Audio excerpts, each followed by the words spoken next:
வணக்கம். இன்றைக்கி நம்ம பார்க்க போகிற சமையல் என்னென்னு பார்த்திங்கன்னா, ஒரு அருமையான முட்டை வச்சு ஒரு மசாலா வறுவல் எப்படி செய்யலாங்கிறது பார்க்கலாம்.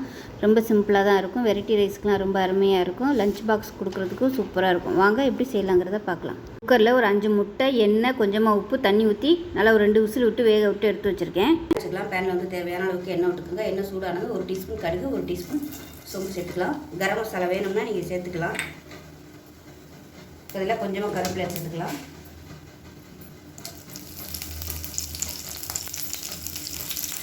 நீளமாக நறுக்கின வெங்காயம் சேர்த்துக்கலாம். ரோஸ்ட்டாக பண்ணுறதுனால வெங்காயம் தக்காளிலாம் ரொம்ப தேவைப்படாது. கொஞ்சம் சேர்த்திங்கன்னா போதும். சும்மா ஒரு ஃப்ளேவருக்காக மட்டும்தான், ரொம்ப அதிகம் சேர்க்க வேணாம். வெங்காயம் லேசாக வதங்கினதும் பொடி சேர்த்துக்கலாம். நான் வந்து முட்டை மசாலா பொடி வந்து சேர்க்குறேன். ஒரு 1 டேபிள் ஸ்பூன் சேர்த்துக்கிறேன். மிளகாத்தூள் ஒரு 1/2 டேபிள் ஸ்பூன் சேர்த்துக்கலாம். அதில் வந்து கம்மியாக தான் இருக்கும், அதனால் கொஞ்சமாக சேர்த்துக்கோங்க.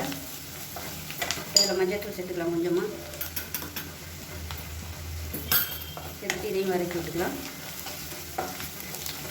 இப்போ தக்காளி அடித்து வச்சுருந்ததை சேர்த்துக்கலாம்.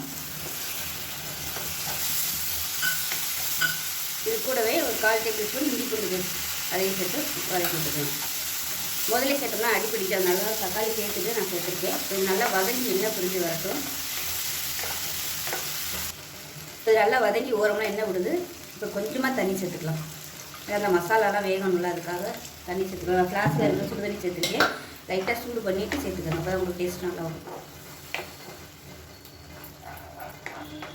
இப்போ லைட்டாக கொதிக்க ஆரம்பித்தது நம்ம முட்டையை போட்டுடலாம். முட்டையை போட்டு சிம்மில் வச்சிட்டோம்னா அது நல்லா ட்ரை ஆகி வரும்போது கரெக்டாக இருக்கும்.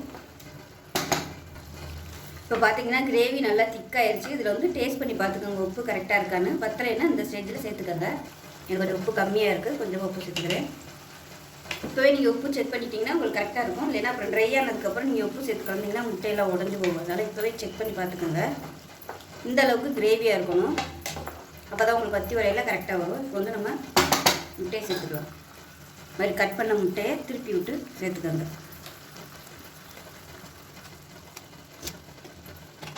இப்போ ஃப்ளேம் வந்து நல்லா குறைச்சி வச்சுக்கோங்க.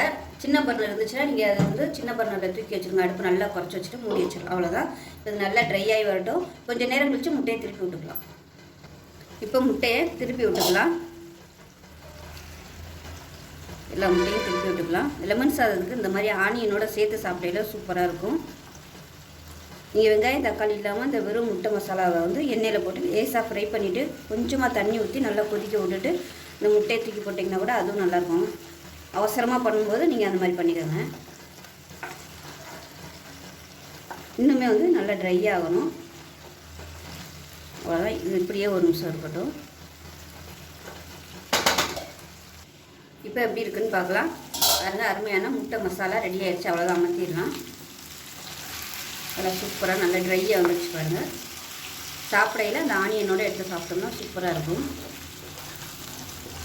அவ்வளோதான், அமர்த்திட்டேன் நான். ரொம்ப போட்டு கலராக வேணாம். இப்போ லாஸ்ட்டாக கொத்தமல்லி எல்லாம் சேர்த்துக்கணும்.